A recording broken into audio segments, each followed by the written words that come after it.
Chapter 3. The Gift I Shouldn't Have Taken. There were warnings. Gale remembered them afterward, not clearly at first. Pain did that, hunger did that, shame did that most of all. It scattered memory into bright, useless fragments, each one sharp enough to cut but too small to make a mirror. A hand on his sleeve. A Tresim's golden eyes. A friend walking away in the rain. A mother's letter unopened on his desk. A goddess's voice, soft as mercy. Be satisfied with what I offer, Gale. At the time, he had thought the warnings were obstacles. Later, he would understand they had been doors. Open ones. The kind he might have walked through had he not spent his whole life reaching for the locked ones. Mystra came to him less often after he asked to see the deeper weave. Not never. Never would have been kinder. Never would have made a clean wound.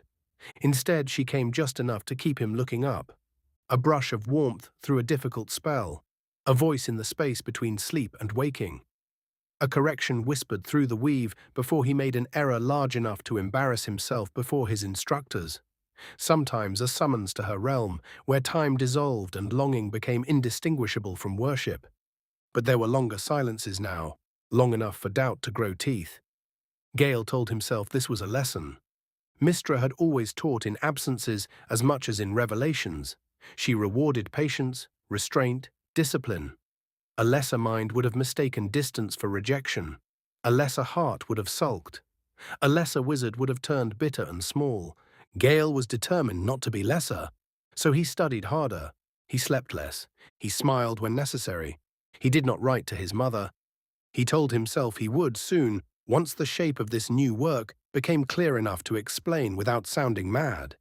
He told himself she would worry if she knew how little he rested, and worrying her would be unkind.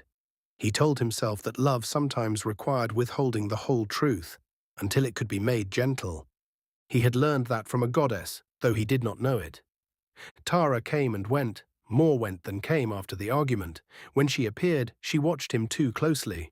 When she spoke, he heard accusation even in ordinary questions. Have you eaten? An accusation. When did you last sleep? An accusation. Mr. Dekarios, that kettle is empty and has been screaming for 7 minutes. An accusation with steam. He hated how relieved he was whenever she visited. He hated that he could no longer seem to be kind to her. Most of all, he hated that some part of him still turned toward the window at every sound of wings. That was mortal of him, weak, sentimental, dependent. He had been mortal all his life and never minded it until Mystra made the word sound like a closed gate. Because you are mortal. He had replayed the moment so many times that it had worn a groove in him. He remembered the light of her realm, the deeper currents sealed behind veils no spell of his could name. He remembered how they had moved beyond her, not hidden exactly, but withheld. He remembered asking, pleading, promising without words that he would be careful, reverent, worthy. He remembered her no. Gentle. Absolute. He remembered flinching. He remembered her hand in his hair afterward. You are dear to me. Dear. The word had saved him from shame. The word had made the shame holy. That was how he survived the contradiction of her. Every wound came wrapped in tenderness, every denial followed by just enough affection to make the ache feel deserved. And Gale, who had once believed every spell was a door, began to believe every closed door was an invitation to become the sort of man who could open it. Elara says you have withdrawn from advanced practicals. Gale did not turn from the shelf. He had a candle hovering over his left shoulder and 3 books open in the air before him, each one turning pages at a slightly different pace. The effect would have impressed him at 15. At 19, it felt like using a ladder to reach a star. Tara, he said, if Elara has something to say to me, she is welcome to say it herself. She tried. The pages stopped turning. The silence that followed was brief, but Tara heard it. She is angry, Gale said. She is hurt. That's not my fault, he responded roughly. Isn't it? She responded. He ignored her. He reached for a book bound in cracked green leather. It was not the one he wanted. None of them were. Everything in the academy library had begun to feel like a map with the final road rubbed away. Tara sat on the edge of the table, not on the books, which meant she was being serious. You could apologize. I have. Did you mean it? Gale's hand tightened around the spine. I meant that I was sorry she was hurt. Ah. He turned then. Do not say ah like that. Like what? Like I have just proven your point. You have. His jaw set. He looked tired. Tara saw that first, before the arrogance, before the anger, before the bright, feverish purpose that had settled into him like a second occupant. There were smudges beneath his eyes. His robe sleeves hung unevenly, one cuff singed, the other ink-stained. He had forgotten to fasten the top clasp. Once, such disarray had been harmless, endearing even. Now it looked like erosion. You think I'm cruel, he said. No. Then what? I think you are vanishing in pieces and calling each piece an offering. The word struck him harder than she expected. For one breath, he was 13 again. Too open, too wounded. Standing with an acceptance letter in his hands, wanting someone to promise that leaving would not mean being left. Then he was older again, harder. You don't understand what she asks of me. No, Tara said. I understand that she asks. A flicker crossed his face. She does not force me. I did not say force. She offers. And when you refuse. He looked away. Tara's ears lowered. Ah, she said softly. You don't. The candle flame over his shoulder trembled. I want to give. Of course you do. Why do you say that, as if it is shameful? Because you speak as though wanting to give means no one is taking. He turned back to the shelves too quickly, searching, scanning, needing something with his hands because she had cornered him with words. You are being cruel again. No, I am trying to catch up, Tara said. I should have been crueler sooner. That stopped him. She hated herself for it, and she meant it entirely. Gale said nothing. Then quietly he asked, Why can't you be happy for me? There it was. The boy beneath the man, the bruise beneath the brilliance. Tara's heart ached with such violence she nearly softened. Nearly. Because you are not happy. You are vanishing. He laughed once. You presume a great deal. Yes, I learned from you. A smile almost touched his mouth. Almost. Then the weave stirred. Gale felt it before Tara did. He always did now. His whole body changed, as if some invisible hand had touched the back of his neck. His breath caught, his eyes unfocused. Tara went still. Is she calling? No, he said. The answer was too quick. The weave curled around the books, whisper soft. One of them loosened on the high shelf. Not the green one. Not the red.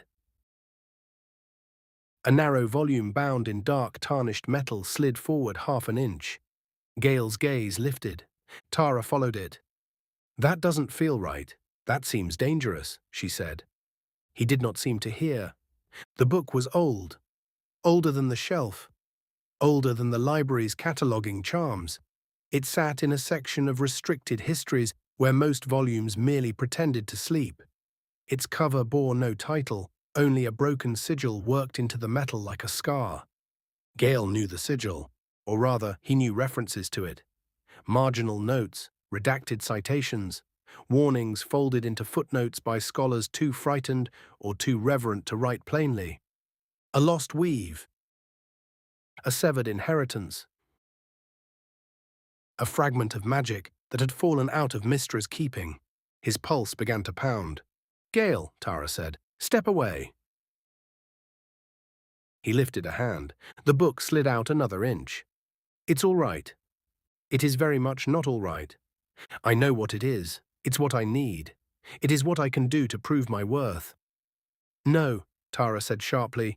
You know just enough to make ignorance dangerous. You don't need to prove anything. He swallowed. The words should have angered him. They did anger him, but beneath the anger was a bright, impossible thought, so beautiful it drowned everything else. This is why she said wait, not because he was unworthy forever, because he had not yet found the gift.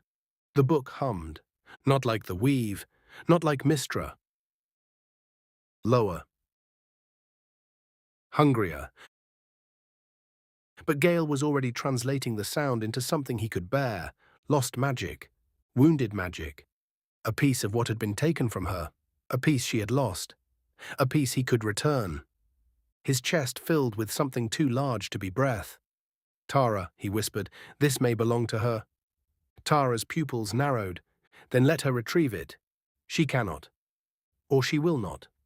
She has limits even gods must obey. Then perhaps that is a warning. He laughed softly, almost pityingly, and the sound frightened her more than anger would have. Everything is a warning to you. Yes, Tara said, and somehow you still manage not to heed them. He reached toward the shelf. Tara leapt. Not at him. At the book. The metal cover flashed. A ward bloomed between them, violent and soundless, throwing Tara back across the table. She struck a stack of books and fell with a cry Gale had never heard from her before. Tara! For one moment, the spell broke. Not the ward. Him. He ran to her, dropping to his knees as books rained around them. Tara, Tara, look at me. I am looking, she snapped, though her voice shook. Mostly at a fool. Relief hit him so hard he almost laughed. You're hurt. My pride, severely. My wing, perhaps. Your judgment, fatally. He reached to examine her wing, but the book hummed again. Gale froze. Tara saw it. Pain, fear, betrayal, all crossed her face in a single terrible flicker. Do not, she said. He closed his eyes. The book's resonance filled the room. It threaded through his ribs. It echoed the forbidden places in Mystra's realm, the veiled currents, the deeper weave she had kept from him. It whispered not in words but in shape, a missing piece. A door. A dare. Tara dragged herself upright. Gale, I can fix this. What? All of it. No. If I bring it to her, no. She'll understand. She will understand that you disobeyed her. She told me to reach farther. She told you to wait. The words hit. For one breath, he almost heard the words correctly. Mystra's voice, be satisfied with what I offer. Tara's voice, notice is still not love. His mother's voice, you do not have to earn the right to be loved. Ilara's voice, you are always somewhere else. The warnings gathered around him. Soft as prayer. Sharp as knives. Then the book opened. Gale had not touched it. That was what he remembered later. He had reached, yes. He had wanted, yes. He had mistaken hunger for purpose and purpose for fate. But the book opened by itself, metal cover splitting wide, with a sound like a breath drawn through broken teeth. The pages were not pages. They were darkness, folded thin. Something inside looked back. Gale's magic rose instinctively, shieldwork blooming around him in blue-white layers. He had held fire, lightning, force, grief. He had stood in Mystra's realm and survived truths no mortal mind was meant to touch. He thought he could hold this. That was the last thought before pain erased him. The thing leapt. Not outward. Inward. It struck his hand first, or seemed to. Later he would find no wound there, only the memory of one. It entered through the palm and became a spike of night beneath his skin. Gale screamed. The shield collapsed. The library vanished in a wash of black fire. It was cold. It was burning. It was empty. It was starving. It drove up his arm, through bone, through blood, through every channel magic had ever carved in him. His veins filled with dead stars. His heart seized around a hunger so vast it felt older than gods. He tried to cast. The spell shattered before it formed. He tried to pull away. There was no away. It had found the places in him made hollow by wanting and poured itself into them like molten shadow. Tara screamed his name. He heard her from very far away. Then he heard something else. Not Mystra. Not the weave. A torn and terrible echo. Magic without mercy. Power without song. A hunger shaped like grace. It bloomed inside him. It sang like fate. It took root beneath his sternum and began to tick. When Gale woke, the library was gone. No. Not gone. Too present. Every book on every shelf pressed against his senses like teeth, every enchanted binding, every warded lock, every inked spell, every minor charm stitched into the lamps and floors and windows, he felt them all, and he wanted them. No. That was not right. It wanted them. No. That was not right either. The hunger did not feel separate enough for comfort. He lay on his side among fallen books, one hand clawed against his chest, breath coming in broken pieces. Tara crouched beside him, one wing dragging, golden eyes wide with terror she made no attempt to hide. "Gale," she said, "say something." He tried. A sound came out that was almost his name and almost a sob. Pain pulsed through him. No, not pain. Need. His body had become a locked room with a starving thing inside it, and the starving thing was wearing his ribs. What? He swallowed. His throat tasted of ash and lightning. What happened? Tara did not answer quickly enough. He looked down. There was no wound, no blood, no visible mark, except a faint dark shimmer beneath the skin of his chest, so subtle he might have imagined it if it had not moved. Gale pressed his palm over it. The hunger pressed back. His vision went white. A spellbook lay open near his knee, its pages glowing faintly with a preservation charm. The hunger turned toward it with such sudden force that Gale gagged. He reached without meaning to. Tara slapped her paw over his hand. No. I need. No. I don't know what. I know. No, you don't. He tried to pull his hand away. She did not let him. For all her diminutive size, Tara had never seemed small to Gale, not once. But kneeling there, injured and trembling, she looked unbearably fragile. Small, but alive. His hand stopped fighting. Tara's voice softened. Gale, we need help. Mystra. The name rose in him before thought. Of course. Of course. The panic inside him broke open into desperate hope. Mystra would know, Mystra would understand. This was magic, lost magic, wounded magic, maybe even hers. He had not meant to steal it, he had meant to return it. He had meant to prove. He stopped that thought before it could finish. We have to go to her, he said. Tara's face changed. Gale? She can fix it. Can she? He stared at her. She is the goddess of magic. And if she will not? The question was obscene. He stood too quickly and nearly collapsed.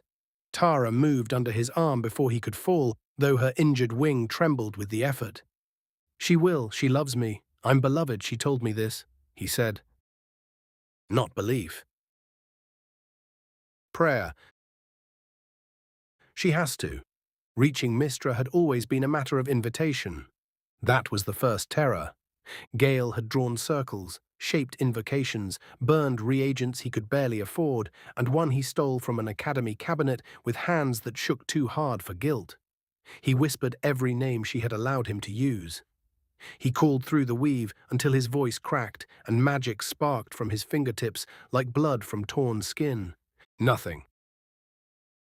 The room remained a room. The weave remained silent. The hunger inside him did not. It gnawed.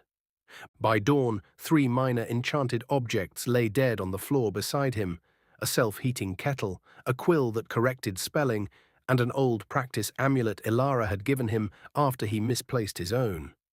Gale did not remember consuming them. He remembered only the need rising, the terror of it. Tara shouting, his own hands glowing black-blue as the enchantments unraveled into him and vanished. For a few blessed minutes afterward, the pain lessened. Then the ticking began again. Tara looked at the amulet's empty chain and said nothing. That was worse than accusation.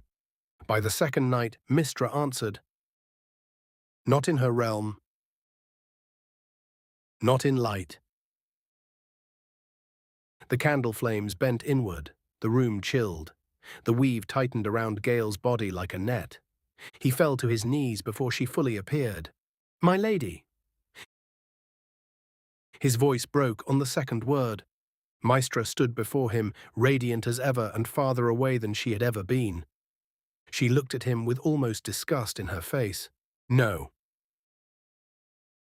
She looked at the thing inside him. Gale felt the difference and nearly died of it.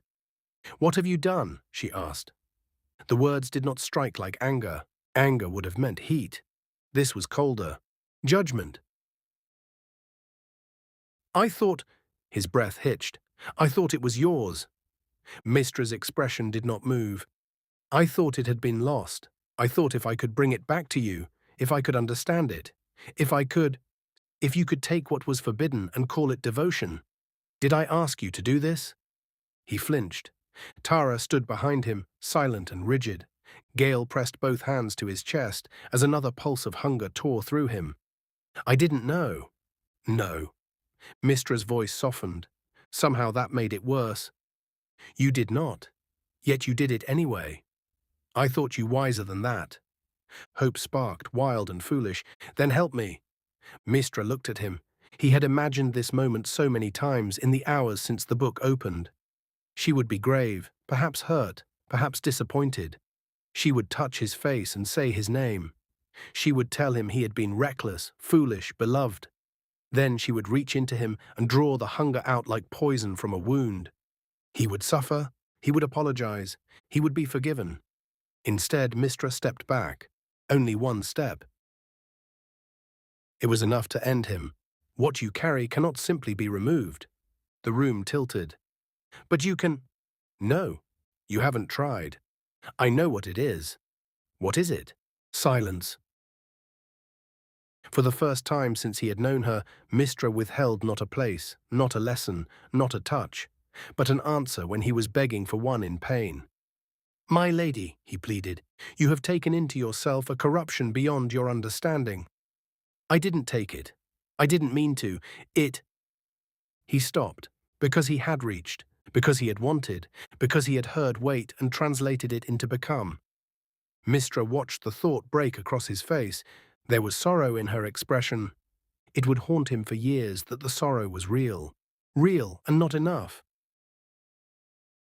"This is not for me to extract. This is for you to manage. You must contain it," she said. Gale stared. "I don't know how." "You will learn." "I can't." Pain seized him, folding him forward.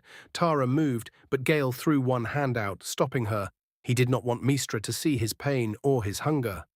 "Please, I can't hold it." "You must," she said coldly as she stepped back and looked away. The hunger lunged toward Mystra's radiance. Gale screamed.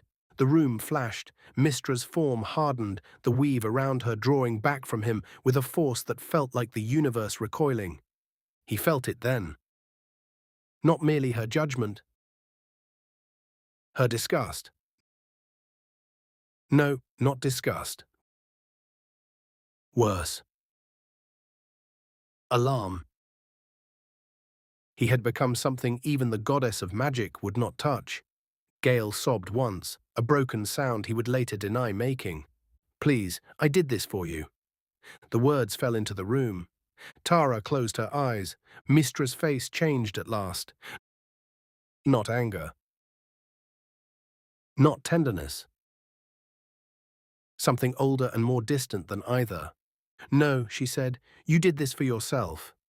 He went still. The cruelty of it was that she was not entirely wrong. The deeper cruelty was that she let that be the whole truth. "I wanted to be worthy of you. I wanted you to see how much I love you," he said. Mystra's gaze softened, and for one terrible instant he thought she might come back to him. "My poor chosen," she said. Chosen, the word that had once made him feel named, now cut him open.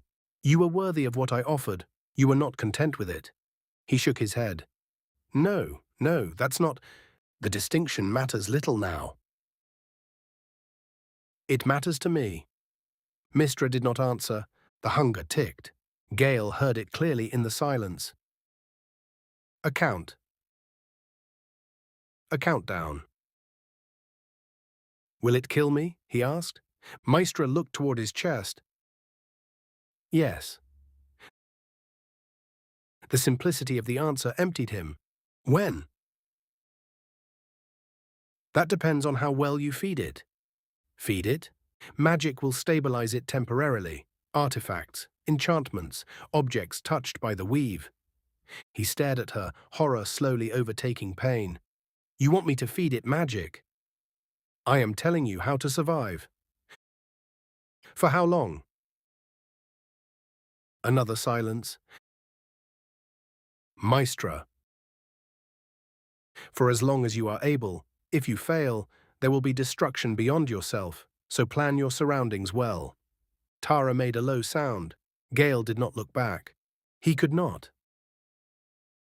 If he looked at Tara, he would understand this was real.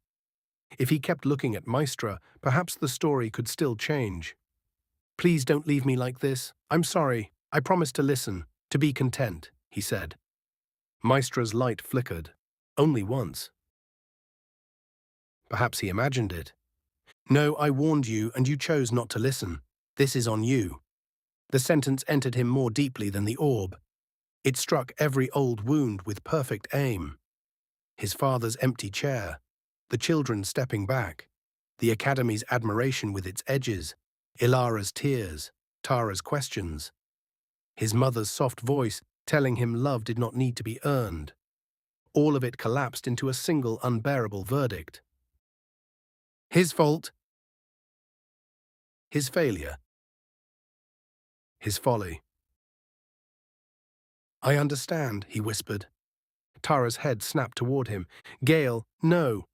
But Gale was looking at Mystra, and Mystra was looking at what he carried. Not at him. Not anymore. "I'm sorry," he said. The words were too small for the ruin they had to hold. Mystra's expression became almost gentle. "I know. Not like before." The first time she had said it, he had felt understood. Now he heard the door close. Her form began to fade. Panic tore through him, raw and humiliating. "Wait." She did not. "My lady, please." The light thinned. "I can fix it," he said desperately. "I can learn. I can contain it. I can make this right." Mystra paused, barely present. For one moment, hope lifted its head. Then she said, "Then do. Farewell," and vanished. The room returned. Small. Mortal. Full of broken things. Gale remained on his knees, staring at the place where she had been. Tara approached slowly. "Gale." He did not move. "She left," he said. Tara's voice was very soft. "Yes." "She left because I failed." "No. I was warned. You were manipulated." The word meant nothing to him then, or worse, it meant something ugly he could not bear to attach to her. His face hardened. "No, it was my fault. I'm responsible. She is right. I did this." Tara stopped. He pressed one hand to his chest. Beneath his palm the hunger shifted, sated for the moment by the magic it had devoured during Mystra's appearance. It was inside him. It would kill him and cause destruction beyond himself. Mystra had left, and still some sick and faithful part of him wanted to apologize better. "I need to contain it," he said. "You need rest."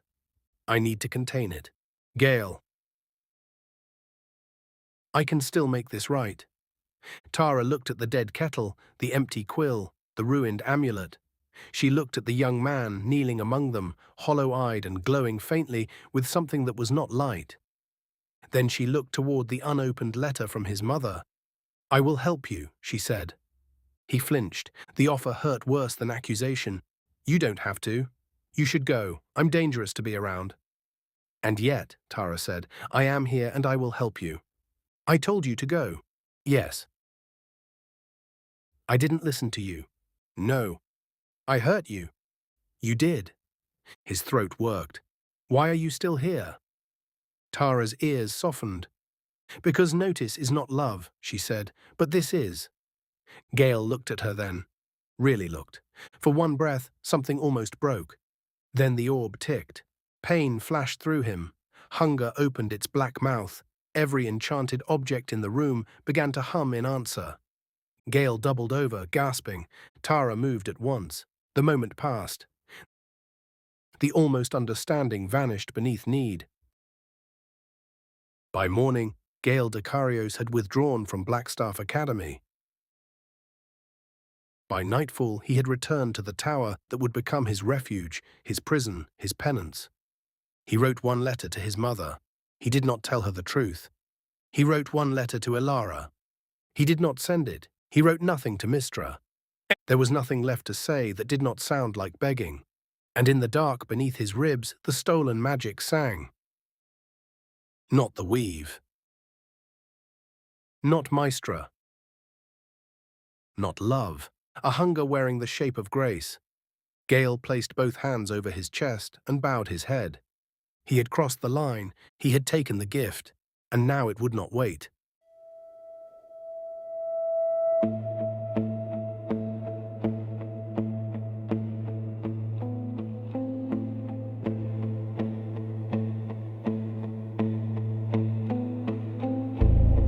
They warn me with careful words, soft as prayer, sharp as knives.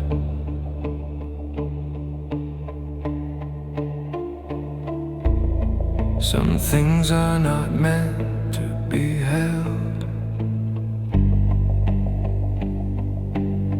Some truth costs lives.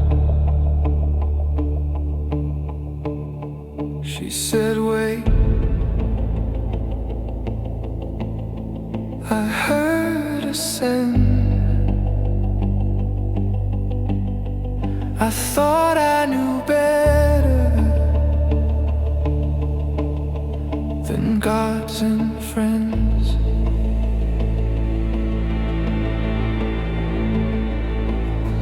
I took the gift, I crossed the line.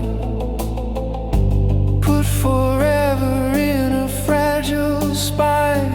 It bloomed like fire, it sang like fate. Now it ticks inside me, and it will not wait.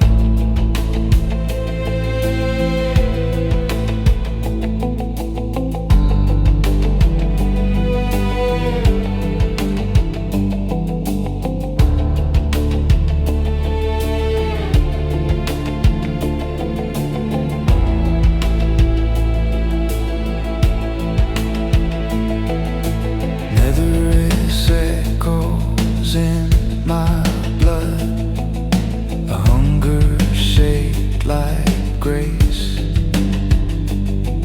I told myself it was salvation as it hollowed out its place. I took the gift, I sealed the cost, called it wisdom, lost. If knowledge is a virtue, why does it feel like this?